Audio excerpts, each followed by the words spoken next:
નમસ્કાર, nation plus ન્યૂઝમાં આપનું હાર્દિક સ્વાગત છે। હું છું વશિષ્ઠ શુક્લ। દર્શક મિત્રો, સતત સમયના કાંઠે દોડતો માનવી એ પોતાના પરિવારજનોની મદદ માટે સતત દોડતો રહે છે અને એ પાછળનું કારણ એ પણ છે કે ક્યારેક પોતાના સ્વપ્નનું ઘર એ બનાવી શકે અથવા તો પોતાના પરિવારજનોની મદદ માટે એ ક્યારે પણ કોઈ સંપત્તિ વસાવી શકે।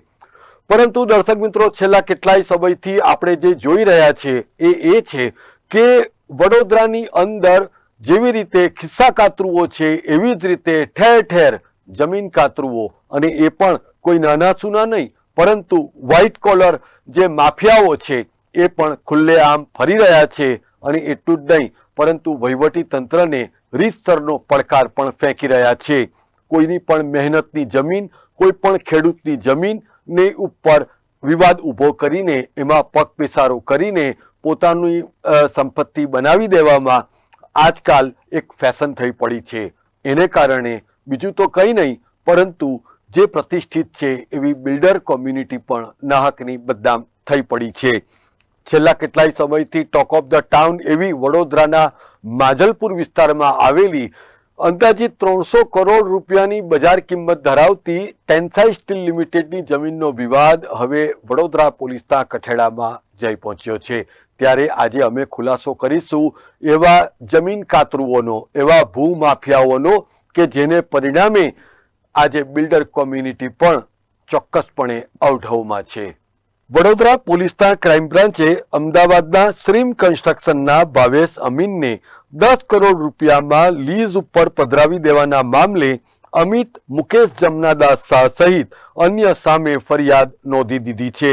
કંપનીની અંદાજિત 10 લાખ સ્ક્વેર ફીટ જેટલી જગ્યા માટે 123 કરોડ રૂપિયા ઉપરાંતની રકમ ચૂકવી દીધા બાદ સ્નેહદીપ રિયલ્ટી પ્રાઇવેટ લિમિટેડના સંચાલક સંજય પટેલ સાથે પીએસસી બિલ્ડકોન અને પદ્માવતી બિલ્ડકોનના ડાયરેક્ટર અમિત શાહ અને શ્રીમ કન્સ્ટ્રક્શનના ભાવેશ અમીને છેતરપિંડી કરીને બોગસ લીઝ ડીડ બનાવી હોવાના મામલે દાદ માંગવામાં આવી છે। તો બીજી તરફ વડોદરા સહિત આસપાસની સોનાની લગડી જેવી જમીનો ઉપર જેન કેન પ્રકારે વિવાદ ઘાલીને પોતાનું ફાવતું કરી લેવામાં મૃતક બિલ્ડર મુકેશ જમનાદાસ શાહ અને એમના પુત્રો અમિત શાહ અને સુરભિત શાહ અત્યંત બદનામ છે એમ ખુદ બિલ્ડર કોમ્યુનિટી જ માની રહી છે। નેશન પ્લસ ન્યૂઝને એક જાગૃત દર્શકે એક ફરિયાદની નકલ મોકલી છે, જેમાં મુકેશ જમનાદાસ શાહ સાથે વર્ષોથી જોડાયેલ વિશ્વાસુ અને સારાભાઈ કમ્પાઉન્ડના મંગલા ઓરા ખાતે રહેતા દિલીપ થાનકી અને ભાયલી ગામ ખાતે રહેતા જીતેન્દ્ર છોટાલાલ પટેલ વિરુદ્ધ પાવર ઓફ એટર્નીમાં છેડછાડ કરીને બાનાખતના અવેજ સ્વીકારવાના ગુના સબબ ક્રાઇમ બ્રાન્ચ ખાતે ડિસેમ્બર 2025માં એક ફરિયાદ નોંધાઈ છે। આ ફરિયાદ લંડન ખાતે વસવાટ કરતા કિરીટ પટેલ અને એમના બહેન દક્ષા સમીક પટેલના સત્તાવાર power of attorney Jignesh Bhupendrabhai Patel દ્વારા નોંધાવવામાં આવી છે। પોલીસ દ્વારા આ લેભાગુ તત્વો સામે ભારતીય ન્યાય સંહિતાની વિવિધ કલમો હેઠળ ગુનો નોંધીને તપાસ હાથ ધરી છે। આધારભૂત માહિતી અનુસાર ભૂતકાળમાં મૃતક બિલ્ડર મુકેશ જમનાદાસ શાહ અને હાલમાં અમિત શાહનો ધંધો નંબરી અને બેટા 10 નંબરી જેવો ચાલી રહ્યો છે અને એના આ જીવતા જાગતા પુરાવા છે।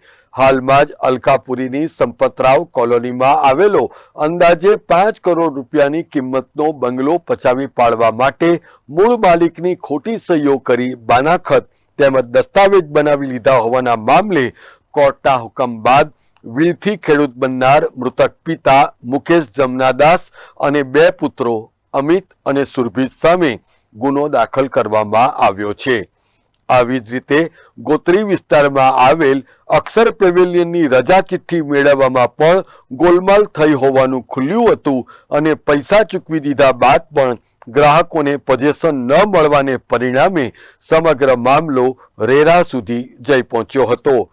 વડોદરા શહેરના ગોત્રી ભાયલી રોડ ઉપર સીમમાં આવેલી રેવન્યુ સર્વે નંબર 924-925ની ગૌચરની જમીન ઉપર અક્ષર પેવેલિયન સ્કીમ ઊભી કરાઈ હોવાનો વિવાદ પણ ખૂબ ચગ્યો હતો।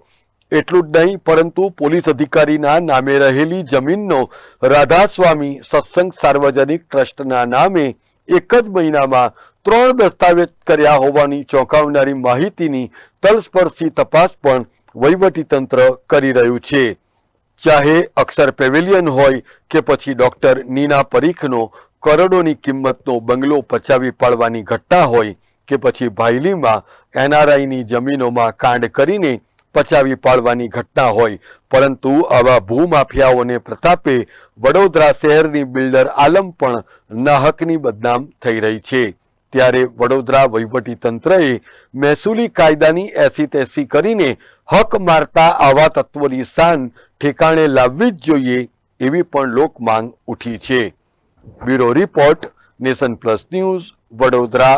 સમાચારોના સતત અપડેટ મેળવવા માટે અમારી નેશન પ્લસ ન્યૂઝની યુટ્યુબ ચેનલને સબસ્ક્રાઇબ કરો, બેલ આઇકન દબાવો અને જોડાયેલા રહો ફેસબુક, ઇન્સ્ટાગ્રામ અને ટ્વિટર પર.